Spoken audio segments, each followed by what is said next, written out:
I met Tasha in middle school, really elementary, through Brian Smith, and he was dating one of her friends, and then he wanted to do a double date, so we met at his grandma's house, and I ended up, kicking it with Tasha. This was probably like 5th grade. Tasha and I have been friends since about middle school, 7th grade. Now we like 57 years old. I got gray hairs. The love and the unconditional love been always real. We have known Tasha all of our lives. All of our lives. Yeah. She's always been like a big sister to us. Our moms were like best friends when we were younger. And we've just always had that connection and always been around each other and lived across the street from each other. So she's always been a part of our lives. We're 33 years old, she's 34, and we've been best friends since kindergarten. So, our moms went to school with each other. So, it runs deep. So it was about, 96, 97 when Tasha and I met. We actually met through my sister girl. And from the time that we met, we clicked. Because it was just something just original about Tasha. It was just, she was in her own zone. Tasha and I have been knowing each other since kindergarten, so it's probably been over 28, 29 years. And Tasha has always been an outgoing hustler, go-getter, she'll try anything once type of person.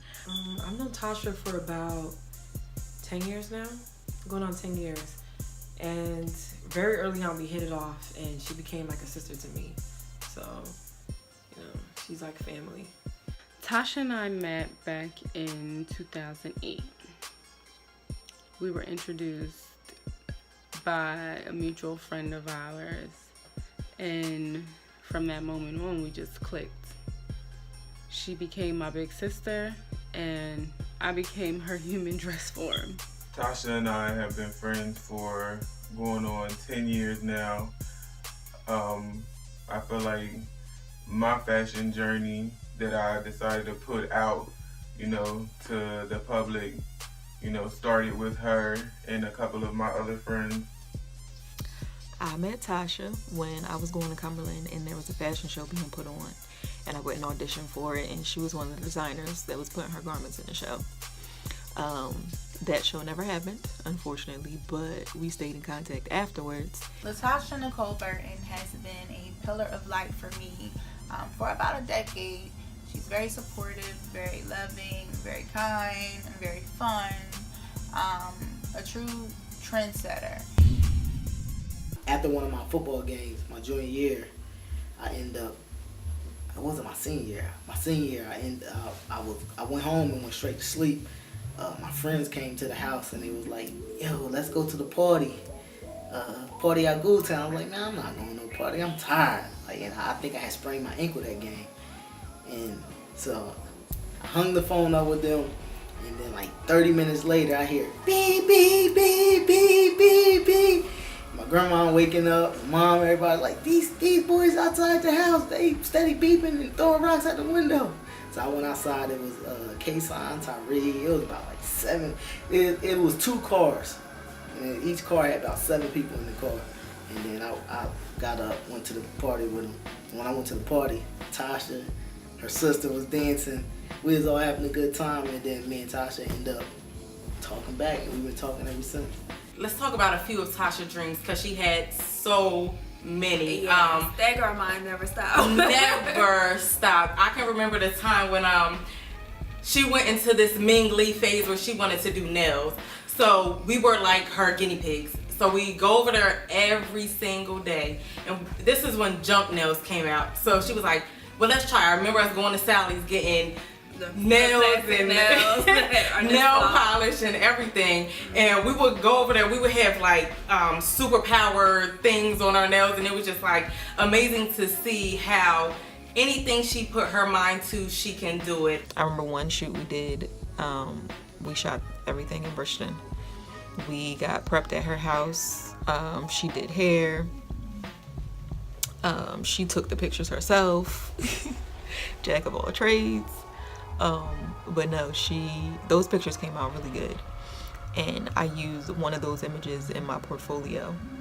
And no matter where I went, go-sees, auditions, that picture was one of the ones that stood out the most, especially when I was trying to book high fashion gigs. Like, everybody loved that picture, and everybody thought it was like a high budget photo shoot, and I'm like, no, that was just Tasha working her magic. The first thing that comes to mind when I think about my sister is creativity. Many people may not know, but she can draw, she can write, she can sing, she's a comedian, and most of all, she's very fashionable. She's always been ahead of her time. Tasha used to call me up back in the day, hey B, I want to be a comedian. And I'm sitting here on the phone late night listening to her new jokes. Then she called me up, I'm about to be a rapper. She had this tailback verse, I forget. I wish I could tell you all this verse, but it was crazy. And then she called and said I'm about to be a model. And then she, you know, half naked on the beach with the bra on. I said, oh Lord, here we go. One day she called me up after a few different career changes and dream changes. The drive still remained, and she said, you know what? I'm about to buy a sewing machine. I remember out of the blue, she said, you know what? I'm gonna go buy me a sewing machine. She's never taken classes. This is nothing that's ever been learned for her. This is a natural talent. Around like 08, towards my senior year and at University of Iowa, I came home and she had this idea of, you know, I'm gonna get a sewing machine and I'm gonna start sewing clothes. And, you know, me not knowing that industry or knowing anything about fashion, I always thought I could dress, but never seen somebody construct an outfit. I was like, man, I was doubting. I'm like, man, that's gonna take forever for her to get. And to be honest, within like 6 months, 5, probably less than that, she had a full-fledged fashion show. She had some items that all the fashion, higher ups in Philly, in the tri-state area, Philly, New York, Delaware, and Jersey, they were all big on her, inviting her to these fashion shows. So we'd go out to these fashion shows, and she was always the person that didn't really like to talk. But when she get in these fashion shows, I would see her, talk to these different stylists and, designers, and, she would give them ideas that pushed them. And some of those people that was, within her same level now, I see them doing some of the stuff that she was doing when she first started, and she had no clue about it. Her room was like a lab. Like, she had a sewing machine in one corner, then she had a nail station in another corner. I'm over here with Brooklyn on the bed, and it was just like their room was where the magic happened. Like, absolutely. I know that's so cliche, but everything was manifested out of that one room. I used to sit and watch her in that basement on Walden Drive and just tackle every obstacle there was to sewing and creating a line. But she was eager and she was determined to get it right. So she never stopped. Rehearsals were in her mom's basement. Nothing but laughs and giggles, always goofing around. We got stuff done. But yeah, I remember late nights and early mornings in that basement. I remember Tasha and I came up with the idea of doing Timberland prints on jeans with bleach that people swear that they came up with. But Tasha and I we were the first ones to come up with that idea. And then it was like a trend that was set in Cumberland County. It's been a trendsetter in the community. I remember when Burberry was very popular, and she would put Burberry on Timberlands, and everybody in the neighborhood was walking around with Burberry Timberlands on. I can remember her designing my prom dress for senior year. The only thing that I've always told Tasha was that she has so much that she can do that she'll be all over the place, and then she'll be like, oh, she gets bored easily, so she'll be like, I'm done with that. So with dramatic labor, when she put it aside, I'm like, I really hope she picks that back up, because she was good. The connections she made, like this stuff that people would take months and years to do, Tasha did in weeks, so I was very proud of her. So when she went into her nursing thing, I'm like, okay, good, because I know that she likes that. She's great at it. But fashion, she just can't put down. Like, she's supposed to be doing fashion. She's supposed to have a clothing line like she's supposed to. And then she pursues fashion from that day on until what y'all seeing right now throughout this documentary. And I'm talking about times where she booked one-way tickets to LA, times where she booked tickets and train tickets up to NY to go to fashion school, and everything, life, all different life encounters, all different obstacles, struggles with relationships, with life, with family, got her in her way. And somehow it slipped, it fell, the dream died, the dream changed, careers altered, but the drive came back. I remember when she just up and moved to California. Ain't had $1, ain't had nothing, and just went out there to go after her dreams. And I was just like, dang, okay, here I am with no kids yet, didn't have none then, no kids, nothing holding me back. And this girl literally just picked up and left with just a hope, a dream. And once again, she motivated me to go harder for what I was trying to do. This summer, she hit me up and was like, Keith, let's go to China. I'm trying to cut out the middleman. I was in Africa, and when I came back from Africa, she was like, I need to go to China. And I'm like, China for what? Like, we're not going somewhere just, just to go and spend money. And she was like, I need to meet the manufacturers. And she said, I asked her, who do you have out there? And she was like, I'm just gonna go out there and make it happen. And me supporting her, I'm like, all right, cool, let's go.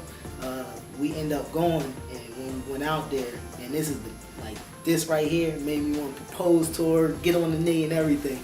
She ended up connecting the dots with the fashion garments and then also the manufacturer.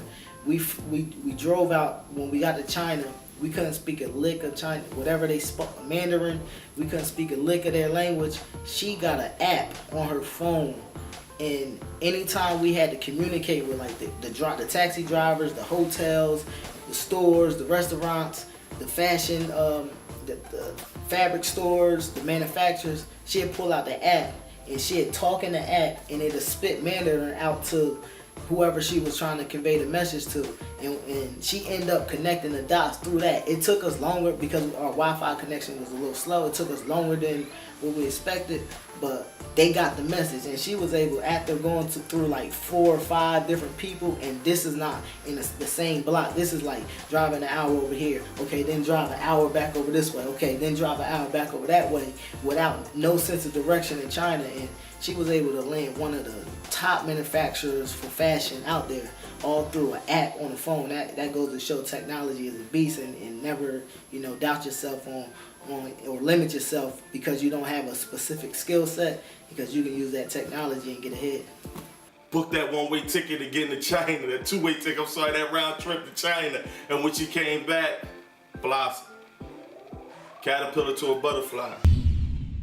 Tasha is always thinking of trends, like, Keith, listen, I'm about to do a trench with this, but I'm gonna add this to it or whatever, and then 2 months later we'll see it on the runway. So she's always ahead of trends or whatever. She's not a person that follows trends at all. She's had visions and literally saw those same exact visions in the mainstream. Now the celebrity has that on, or celebrity has this on, and she'll call me like, remember when I said I was going to do this? I said I was going to do that. And now she's finally doing it. So I'm really excited for her. She's always been out of the box. She's always had an advanced eye for fashion. You can see things now that people have created that she's came up with years ago. This relaunch of Dear Nicole is one of the most pivotal moments in her journey, and I think everybody who truly knows her, everybody who truly knows what this means to her, everyone who witnessed the blood, sweat, and tears